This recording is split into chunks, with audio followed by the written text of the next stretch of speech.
Déjà, merci aussi d'avoir sollicité Réagir pour pouvoir partager cet échange. Ce que nous pouvons dire déjà de Réagir, c'est que ce parti est le petit pousset dans l'arène politique nationale. Et nous nous réjouissons de ce que lorsque nous avons mis en place la plateforme Alternance 2023, à notre initiative, nous avons montré que entre Gabonais, l'intérêt du Gabon était prioritaire. Maintenant, pour ce qui est de notre parti, depuis que la plateforme elle-même, du fait que nous avons eu ce coup salvateur d'État du 30 août 2023, notre parti a continué son bout de chemin, a continué son implantation et le continue en ce moment pour pouvoir mériter un jour d'être peut-être aussi dans la scène du pouvoir, comme tout parti politique qui le souhaite, être à la tête des institutions de la République et gérer le pays et le mener vers la réappropriation, la reconstruction. Voilà ce que nous sommes en train de faire aujourd'hui. Notre parti se porte bien. Oui, notre parti reste actif dans la mesure où il n'y a aucune disposition qui nous l'interdit aujourd'hui. C'est vrai que les résolutions du dialogue national versent beaucoup de salive et d'encre, mais tant qu'il n'y a pas une disposition légale qui nous suspend, entendu que le dialogue national est un moment d'échange inclusif entre Gabonais et des orientations ont été données, et ces orientations doivent être prises en acte réglementaire, donc de loi, tant qu'il n'y a pas de disposition qui nous interdit, nous ne voyons pas pourquoi nous allons nous interdire de continuer le travail. Bien entendu, ce travail que nous ne le faisons pas en meeting, mais nous le faisons comme tout bon parti politique, en rencontrant des militants, des citoyens, en leur exprimant effectivement l'intérêt de ce que Réagir porte pour le débat politique et les futures échéances. Il faut dire déjà que nous étions représentés au dialogue par notre président, qui est vice-président de l'Assemblée nationale, qui conduisait la délégation parlementaire, je suppose. Nous avons également le député Léama, qui était membre d'une commission économique. Les décisions qui sont sorties, les résolutions qui sont sorties de là, c'est la volonté de plusieurs Gabonais de voir les choses changer. Pourquoi? Parce qu'il faut le dire, les Gabonais se sentaient désabusés par les hommes politiques, qui faisaient des partis politiques des fonds de commerce, pour certains d'entre eux. Et il y avait une rupture de confiance entre les hommes politiques et le peuple. Et le peuple en allant s'exprimer, l'a tout simplement rendu aux hommes politiques. Donc je dis c'est de bonne guerre. Maintenant que ça a été dit, il faudrait qu'on regarde comment est-ce que nous pouvons implémenter cette action, entendu que les dispositions constitutionnelles et le décret du CTRI, donc, qui a institué le dialogue national,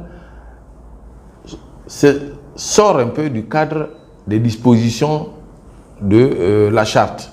Parce que la charte en elle-même fixe les conditions dans lesquelles le dialogue national inclusif devait avoir ses orientations, ses décisions et ses conclusions. Malheureusement, nous sommes un peu sortis de là, mais nous le comprenons très bien parce que ceux qui se sont exprimés sont venus de plusieurs couches sociales, ce n'étaient pas seulement les hommes politiques, et ce qui ont exprimé ce besoin de suspension, je parle de suspension, des partis politiques pour que ces partis politiques prouvent effectivement de leur capacité à être des réels partis politiques, ce n'est pas une mauvaise chose en soi. Il faut tout simplement que les critères qui définiront effectivement la nouvelle législation qui met en place les partis politiques auraient pu être tout simplement déclinés pour que chaque parti politique fasse la preuve de sa capacité à être un réel parti politique. Parce que nous savons tous que oui, dans notre pays, il y a des partis politiques qui n'existaient que de nom, qui n'avaient pas de siège, qui n'existaient que dans des mallettes. Et que certains qui étaient validés sur la base de relations, de copains, coquins, ainsi de suite. Et nous le savons, il ne faut pas qu'on se mente. C'est malheureusement ça, ce pays qui fonctionnait et que le CTRI a souhaité renverser parce que l'échelle des valeurs des institutions de la République était tronquée et qu'il n'y avait plus de lisibilité ni de transparence dans la gestion des institutions de la République. Vous savez, le principe de la démocratie, c'est la dictature de la majorité sur la minorité. Malheureusement, les 600 personnes qui étaient au dialogue national ne représentent pas la majorité des Gabonais. Donc on peut dire aussi qu'il y a un recul de la minorité sur la majorité. Parce que le forum inclusif qui a suscité beaucoup d'idées, beaucoup de débats et arrivé à de telles conclusions, exprimait un peu ce que beaucoup de Gabonais pensent. Mais très honnêtement, je ne vois pas de recul de démocratie parce qu'il n'y a jamais eu de démocratie dans notre pays. Depuis 1990, celui qui a perdu les élections, c'est celui qui est resté au pouvoir. Le principe de la démocratie voudrait que celui qui gagne l'élection exerce le pouvoir. De quelle démocratie nous parlons? D'une démocratie où on proclame un candidat gagnant pendant qu'on est en train de faire des dépouillements. Ça, c'est pas la démocratie. Quand même arrivé au multipartisme. Oui, c'est multipartisme, c'était un multipartisme de façade. Faut pas qu'on ait... C'est la vérité, c'est un multipartisme de façade. Vous savez, je suis dans l'arène politique depuis bientôt 2 ans. Je viens du monde syndical.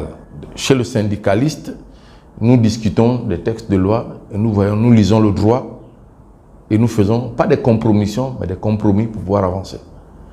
Donc, j'adhère à un parti politique pour la première fois. Lorsque je viens dans la politique, c'est parce que j'estime que la politique décide des conditions de vie de tout un pays, de tout un peuple. Or, le monde syndical ne discute que pour une corporation. Mon champ s'est élargi en venant en politique. Mais la politique ne voudrait pas que forcément il y ait du mensonge. C'est que certains disent que dans la politique, il faut affamer le peuple pour la servir et puis venir en sauveur. Oui, c'est une conception erronée qui frise même l'humanité. Parce que l'intérêt d'un politicien, quand il aspire au suffrage universel et qu'il veut exercer le pouvoir pour le peuple, il doit avoir de l'amour pour son peuple. Il ne doit pas venir le diriger avec de l'intelligence. Parce que ça finit par aboutir à de la cruauté. Lorsqu'on ne pense pas aux autres, lorsqu'on ne pense qu'à soi, à sa corporation. Et c'est ce que nous avons vécu ces 14 dernières années où nous avons atteint le fond. Parce que nous avons assisté, malheureusement, il faut le dire, à une compétition du plus arrogant, du plus méchant, du plus voleur, du plus impoli pour plaire au prince. Malheureusement, nous sommes arrivés à la situation du 30 août. Et ceux qui sont aujourd'hui au pouvoir doivent comprendre que oui, la fortune et le pouvoir changent chaque jour de main. Que ceux qui étaient là hier, qui certainement tapis dans l'ombre, nourrissent des plans, ce n'est pas un procès d'intention, peuvent aussi un jour user pour pouvoir aussi revenir aux affaires ou d'autres personnes. Donc ça veut dire que lorsqu'on on a l'exercice du pouvoir, on a l'autorité, on doit demander de gouverner avec la sagesse. Donc toutes les décisions qui tendent à suspendre les partis politiques, non pas les dissoudre, c'est-à-dire que les partis continuent leur existence. Réagir est suspendu, mais réagir continue à vivre. Le RPM continue à vivre, mais n'est pas suspendu, n'est pas dissous. Ce n'est qu'une suspension pour mettre en place des principes de transparence, de gestion opaque qui existaient où, pour une population de 2 millions d'habitants, on se retrouvait avec 101 partis politiques, ce qui est incohérent. Et lorsqu'on calcule le nombre de militants dont on a besoin dans un parti politique, on est au-dessus de la population en âge de voter. Donc il y a une réalité à ce que le CTRI et les militants qui ont décidé, les panélistes qui ont décidé de suspendre le parti, oui, c'est vrai, ça fait mal, mais il faudrait bien que nous avançons. Parce qu'il n'y a que par la vérité, la logique et les prises de décisions objectives que nous allons avancer. Nous voulons faire de la démocratie, oui, mais cette démocratie, elle nous a amené à quoi? Depuis qu'elle existe? À des bains de sang. Chaque fois nous allons aux élections, nous votons, nous allons dans la rue, on triche les élections, on va dans la rue, on assassine les gens, on va au dialogue, on se partage les postes. Malheureusement, c'est ça. Donc il est temps que les choses changent. Et je pense qu'aujourd'hui, nous ne pouvons pas changer les choses sans mettre le doigt là où ça fait mal, là où il y a nos défaillances, là où il y a nos faiblesses. Et je pense qu'aujourd'hui, les décisions qui viennent du dialogue national méritent d'être regardées avec une certaine probité intellectuelle et être appliquées, et que chacun de nous s'aligne à la discipline et au respect et à l'intégrité de la gestion de la chose publique. C'est à cela que nous réagissons, nous pensons. Il faut dire que nous réagir, ce que nous voulons très honnêtement dans ce pays, c'est le retour à un état de droit. Parce que les 5 objectifs qui ont été fixés par le CTRI, donc le chronogramme politique, s'est décliné sur 5 objectifs bien précis. Le premier, c'est la restauration de la stabilité et de la confiance. La deuxième consistait la réforme des institutions et des textes législatifs. Le troisième objectif, c'est celui de la corruption. Le quatrième, c'était bien entendu de mettre en place une réforme durable de notre économie en renforçant effectivement les opportunités de transparence dans la gestion de l'appareil public. Les autres, bon, on parle bien de l'éducation et la sensibilisation, mais nous pensons qu'aujourd'hui, il est temps que nous restions d'abord dans la formation des hommes, l'éducation et la formation. Ce sont les principes de base avec lesquels on fonde une nation. Des hommes matures, bien formés, qui comprennent le sens de leurs intérêts et des raisons pour lesquelles ils sont nommés à la tête de certaines institutions. Peu importe le bord politique, ils doivent d'abord être des hommes d'État, au service de l'État et non au service d'un homme, d'une corporation. Mais cet état d'esprit passe par la formation. Donc il nous faut aujourd'hui passer à une phase très forte de formation, de santé, parce que sans la santé, on ne peut pas bien, quand les gens sont malades, bon, vous comprenez bien. Donc l'éducation, la formation et la santé sont au cœur effectivement de la vision de réagir. Parce que la maturité d'un peuple dépend de ce qu'on lui donne comme éducation, comme formation. Aujourd'hui, lorsqu'on regarde le peuple gabonais, lorsqu'on parle de son éducation, de sa formation, nous y mettons beaucoup de réserves. Il ne faut pas qu'on ait peur de dire les choses. Nous entendons et nous voyons ici et là des exactions, des abus. Nous avons entendu le CTRI venir interdire même d'utiliser l'image du président de la République, chef de la transition, du président de la transition. Nous avons entendu dire qu'il n'était plus question d'avoir des slogans à la gloire. Mais lors du dialogue, la remise des rapports du dialogue national, nous avons vu dans la salle à la présidente de la République des gens habillés à l'effigie du président de la République. C'est des contradictions. Ce sont des vérités qu'il faut qu'on dise. Ce sont des petites dérives qui nous permettent d'avancer. Moi, je préfère être dans la logique de la vérité, même si on dit qu'en politique, on ne dit pas tout. Mais ce n'est pas injuste, ce ne sont que des observations. Il faut dire qu'aujourd'hui, 8 mois, il faut être honnête, ne suffisent pas pour gérer des hommes qui étaient, comme on dit, dans des casernes. Parce que le militaire, le policier, leur place c'est dans des casernes. Ce n'est pas dans l'administration publique. Donc, ils apprennent avec ce qui hier ont justifié la défaillance et l'acte du 30 août. Et dans cet apprentissage, il y a des bons et des mauvais choix. Les bons choix, nous les applaudissons. Pourquoi lorsqu'il y a des mauvais choix, il faut condamner. Plutôt, il faut apporter une contribution à la réflexion, puisqu'ils ont appelé tout le monde à une réflexion inclusive, à une participation, à une mutualisation des intelligences, pour que la transition, lorsque nous sortons de la transition, nous ayons effectivement l'opportunité de rebâtir une nation démocratique assise sur des institutions solides. La période de la transition n'est pas une période qui incombe seul au CTRI. C'est une responsabilité nationale de chaque citoyen qui pense qu'il peut apporter une contribution. Il y a cet appel, et je pense que lorsqu'on regarde, il faut être honnête, le président de la République, il est à l'écoute. Il reçoit tout le monde. Ceux qui vont dire les bonnes choses, ceux qui vont dire également, il reçoit tout le monde.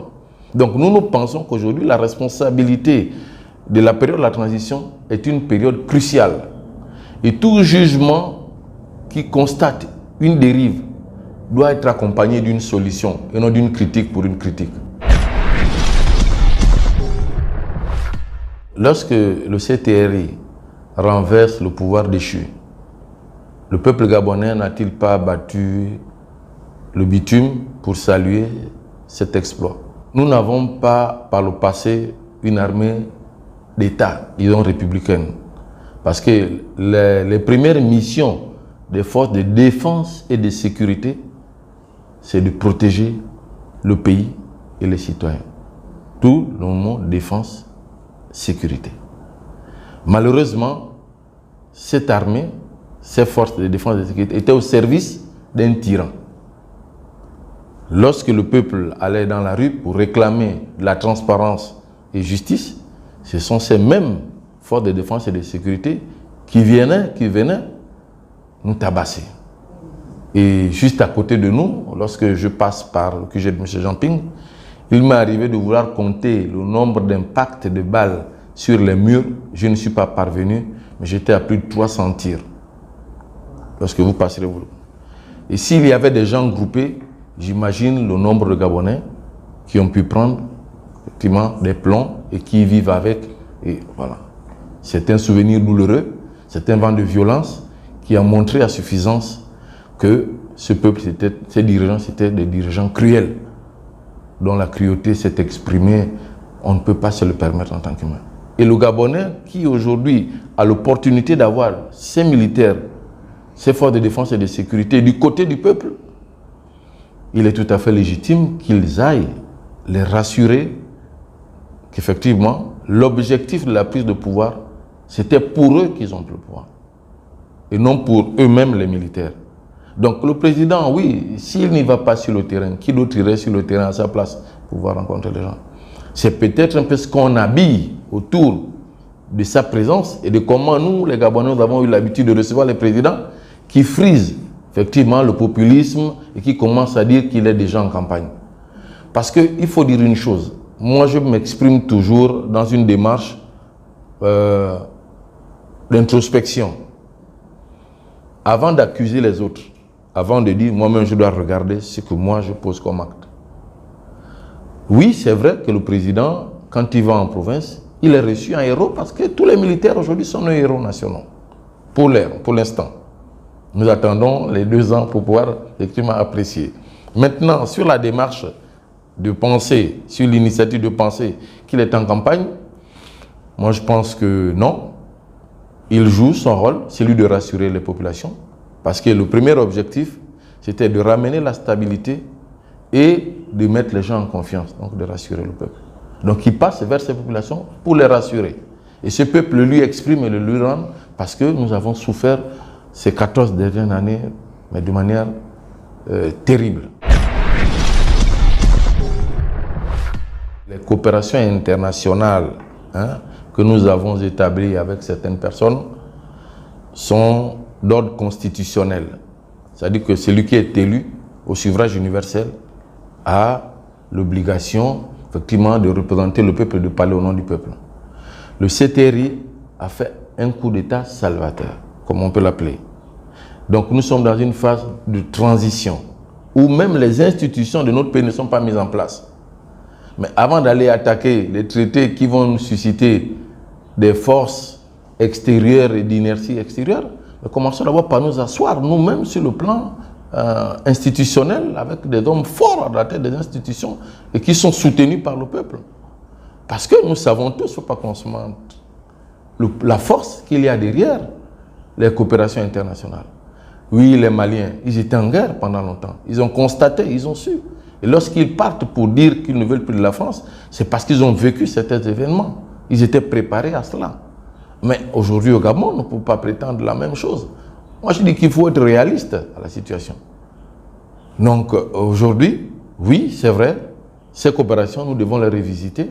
Mais pour pouvoir les revisiter, il faudrait qu'on ait la légitimité du peuple. Qu'on soit élu au suffrage universel sur la base de manière à ce que le jour où ce président qui est élu au suffrage universel et qui représente réellement le peuple, qui dénonce ces choses, lorsqu'on va commencer par vouloir ébranler son pouvoir par les forces que nous connaissons tous, sur mon regard, il faut que le peuple soit à même d'être dehors pour le soutenir. C'est le cas au Mali, c'est le cas au Niger, où nous avons vu les communautés, les peuples se mettre devant. Mais là, notre problème était d'abord un problème interne. C'était un problème de gestion interne, de dirigeants internes, qui mataient leur population, qui appauvrissaient le peuple, qui l'avilisaient, qui l'avaient pratiquement asservi à l'esclavage et à la misère. Donc, avant d'aller mener tous les combats, menons d'abord les combats étape par étape. Et lorsque nous aurons assis nos démocraties et que nous aurons des hommes d'État à la tête des institutions, je vous dis, le problème du Gabon et de l'Afrique, ce n'est pas tant les institutions, ce sont les hommes qui sont à la tête des institutions. Aujourd'hui, on parle du Mali parce qu'il y a des hommes d'État à la tête du Mali. Des vrais hommes en la tête.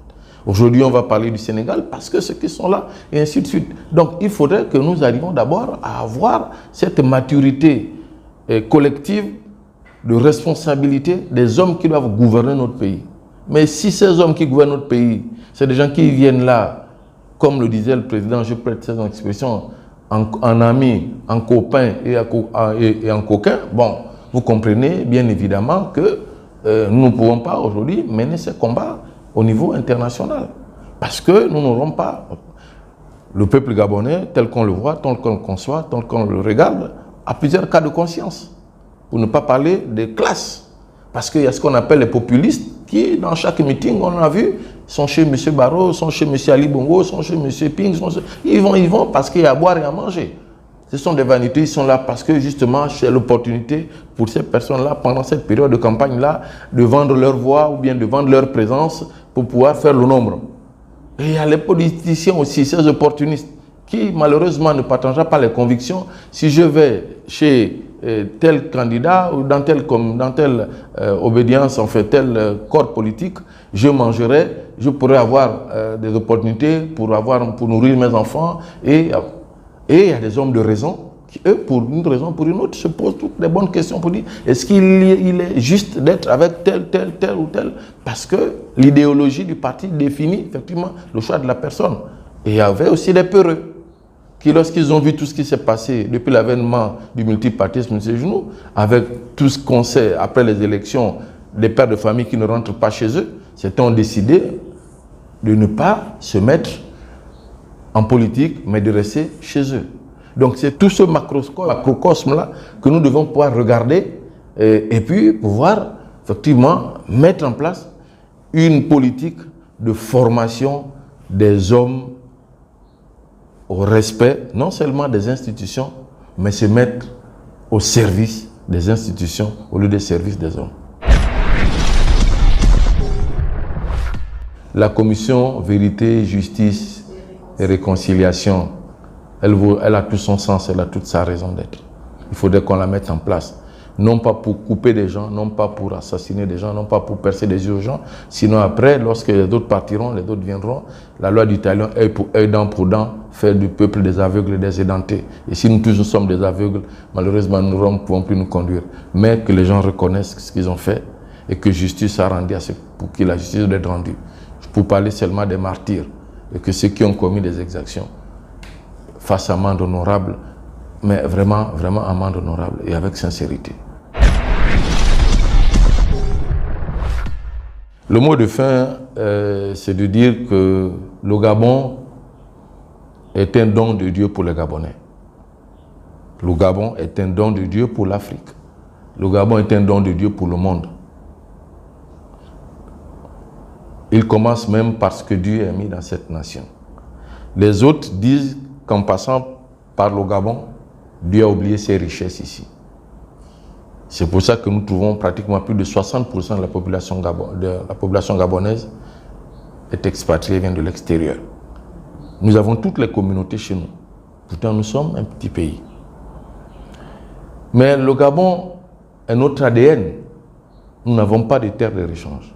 Que ceux qui sont à la tête des institutions aujourd'hui, que ceux qui œuvrent aujourd'hui à la mise en place d'une réelle politique démocratique, institutionnelle, qui sert les intérêts du Gabon, qu'ils sachent que nous sommes des passants sur la terre et que le Gabon restera.